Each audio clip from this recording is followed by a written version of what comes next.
लोगों ने कहा है कि मिशन 2025 का 225 सीट ये हम लोग का टारगेट है। पंचायत यात्रा निकाले हैं, आज से शुरू हुई है, 20 दिसंबर तक होगी। 30 का विकास हमारी दुबई यात्रा पर है, यात्रा कर ले, वहीं से वो जनता को संदेश देंगे। नमस्कार, आप देख रहे हैं न्यूज़ और मैं हूं आपके साथ शुभम। इस समय मेरी मौजूदगी पटना अंतर्गत बेहरामा गांव में है और अभी हमारे साथ पूर्व बिहार सरकार के मंत्री जो है श्याम रजक वो मौजूद है। चलिए इनसे आज अभी जो है कुछ राजनीतिक मुद्दों पे बात करते हैं। सर, 2025 में जो है विधानसभा का इलेक्शन होने वाला है, क्या कुछ जेडीयू की तरफ से तैयारियाँ हो रही है?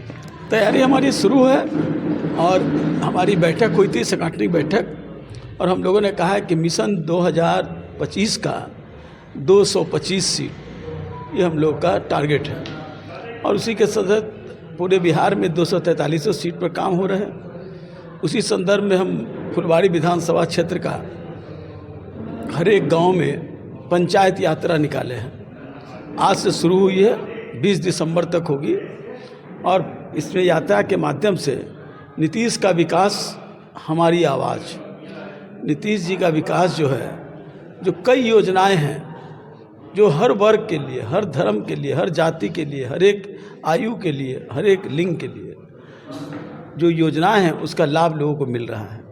एक तरफ देखा जा रहा था कि कुछ दिन पहले जो है तेजस्वी यादव भी जो है अपना यात्रा निकाले थे। हाँ, अभी दुबई यात्रा पर हैं, दुबई यात्रा पर हैं वो। अभी बिहार यात्रा जो निकाले थे उस पर क्या कुछ कहिएगा? दुबई यात्रा कर ले, उसके बाद और कहीं राष्ट्रों में जाना है उनको, वो यात्रा कर ले, वहीं से वो जनता को संदेश देंगे। एक तरफ जो है आप ही के पार्टी है, एनडीए में जो है लोजपा का भी पार्टी है। लोजपा का इस बार जो साफ तौर पे कहना है कि 38 जिला है, 38 पे एक कैंडिडेट खड़े रहेंगे। भाई एक बात मैं बता दूं, जो एनडीए है वो इंटैक्ट है, कौन कितना सीट लड़ेगा ये महत्वपूर्ण नहीं है। 243 सीट एनडीए लड़ेगा और उसमें 225 का हम लोग को टारगेट है, जीतेगा।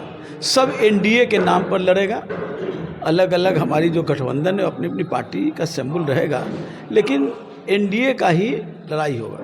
तो मतलब सभी सीटों पे जो है सीट शेयरिंग बाद में, पहले मतलब सीट शेयरिंग सब तय हो चुका है, सब तय हो चुका है। अभी हम लोग संगठनात्मक काम कर रहे हैं और कहीं किसी में मतभेद नहीं है, इंटैक्ट है एनडीए। आपने देखा 2024 का जो हमारा लोकसभा का चुनाव हुआ इंटैक्ट था। कौन 40 लाने वाले लोग थे जो 4 पर सिमट गए। हम लोगों ने जितना कहा था उतना सीट जीत करके दिखलाए, इसलिए हमारा इंटैक्ट है। आप 24 की इलेक्शन की बात कर रहे हैं तो मैं बता दूं, विपक्ष जो कह रही थी कि जहाँ जहाँ राम मंदिर का जो अति हुई थी, अयोध्या और भी जो राम लला से जो जुड़ी हुई भूमि है उस पर जो है बीजेपी हार गई है। कौन कहाँ से हारी है, कौन कहाँ से जीती है? सरकार तो बनी है एनडीए की और नीतीश कुमार जी का जो नेतृत्व है उस नेतृत्व का एहसास बिहार के लोगों को हुआ है और विपक्षी दलों को नीतीश कुमार की जो ताकत है उस ताकत का जो चांटा लगा है, वो झंझनाहट अभी तक उनको बरकरार है। और यही कारण है कि वो इलाज कराने के लिए कभी दुबई दौड़ रहे हैं, कभी इंग्लैंड दौड़ रहे हैं, कभी स्विट्ज़रलैंड दौड़ रहे हैं, लेकिन इलाज होने वाला नहीं है। लैंड फॉर जॉब केस में जो है तेज प्रताप यादव को न्यायालय पर हम कोई टिप्पणी नहीं करना चाहेंगे, जो जैसा करेगा वैसा भरेगा। न्यायालय ने जो भी आदेश देगा, हम सब लोग न्यायालय पर विश्वास करते हैं। 1 नेशन 1 इलेक्शन को लेकर क्या कुछ कहिएगा? बहुत अच्छा है। इससे सबसे बड़ी चीज़ है कि जो राष्ट्रों पर, राज्यों पर, आम लोगों पर जो बोझ होता है, आर्थिक बोझ, उसमें कमी होगी। समय का जो पूरा व्यापक खर्च होता है, समय का भी बचत होगा और बहुत कम पैसे में, कम समय में सभी चुनाव एक साथ हो जाएंगे, तो इससे काम करने की भी सुविधा होगी और पूरा देश के विकास की गति तेज़ी से चलेगी।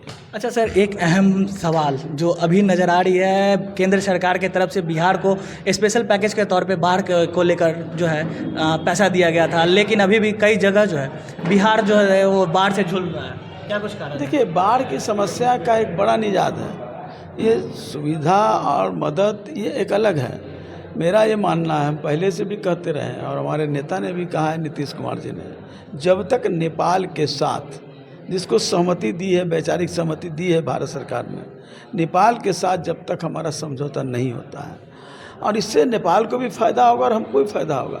जब बराज बन जाएंगे नेपाल में, भारत और नेपाल के संयुक्त अभियान में, तो बाढ़ की भी जो समस्या है वो उससे निजात होगा और बिजली लगभग 3 से 4 हज़ार मेगावाट बिजली जल से यानी हाइडल से उत्पत्ति होगा, जिससे नेपाल को भी और भारत को भी और बिहार राज्य को तो फ़ायदा होगा ही। बिजली की बात आप कह रहे हैं सर, प्रीपेड मीटर को लेके बहुत ज़्यादा विवाद उठ रहे हैं। वो समस्या आ रही है, समस्याओं को देख रहे हैं, लेकिन मैं ये कहूँगा कि प्रीपेड जो मीटर हैं वो लोग लगवा रहे हैं और मेरा ये आग्रह होगा कि प्रतिदिन वो चेक करें।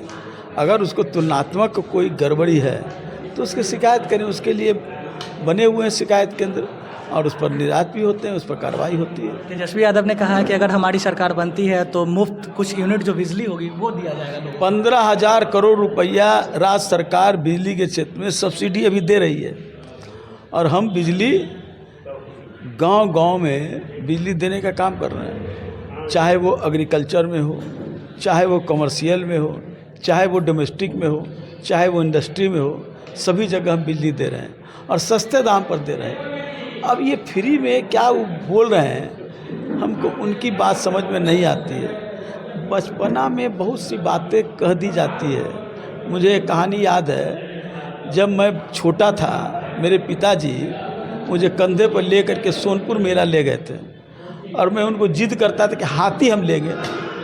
हाथी न औकात हमारे परिवार को थी, न हाथी रखने का कोई जगह था, तो हमको एक खिलौना हाथी का दिला दिया गया और हम उसी में मशगूल हो गए। मेरा किसी पर टिप्पणी नहीं है, लेकिन है लोगों का सकारात्मक बात सोचना चाहिए। राज्य के हित में, राज्य के लोगों के हित में, प्रजातांत्रिक व्यवस्था में और बिहार की आर्थिक स्थिति को देखते हुए अगर कोई निर्णय लेता है, पक्ष विपक्ष चुनाव में होते हैं, लेकिन विपक्ष और पक्ष को मिल करके राज्य की उन्नति में लगना चाहिए।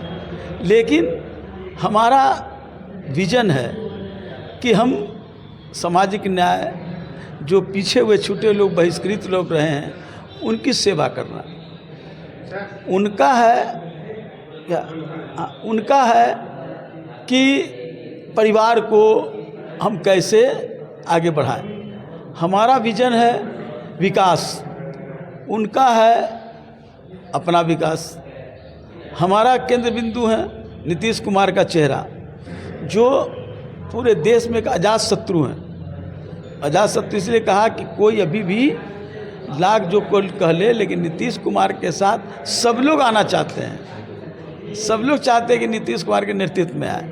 अच्छा, एक आखिरी सवाल सर, कुछ दिन पहले जो है प्रतिपक्ष का जो मेला स्टार्ट हुआ था, उसमें मीसा भारती को भी एज अ सांसद, पाटलिपुत्रा के सांसद के तौर पे इनविटेशन दिया गया था, लेकिन वो मंच पे नज़र नहीं आए। क्या कुछ? ये उनका व्यक्तिगत कारण, व्यक्तिगत चीज़ों पर मैं बोलने की मेरी आदत नहीं है। चलिए, धन्यवाद सर। अभी हमारे साथ बिहार सरकार के पूर्व मंत्री श्याम रजक जी मौजूद थे। उनसे कई बिंदुओं पे बात हुई, जैसे कि बिहार में जो 2025 में जो विधानसभा इलेक्शन होने वाले हैं उस पर लेकर, साथ ही साथ जो तेजस्वी यादव जो कई टिप्पणियाँ दी है, जैसे कि प्रीपेड मीटर को लेकर और भी जो फ्री मुफ्त बिजली देने को लेकर कई बात कही थी, उस पर भी इनसे चर्चा हुई है। धन्यवाद। आप देख रहे थे न्यूज़ एडा शुभम के साथ।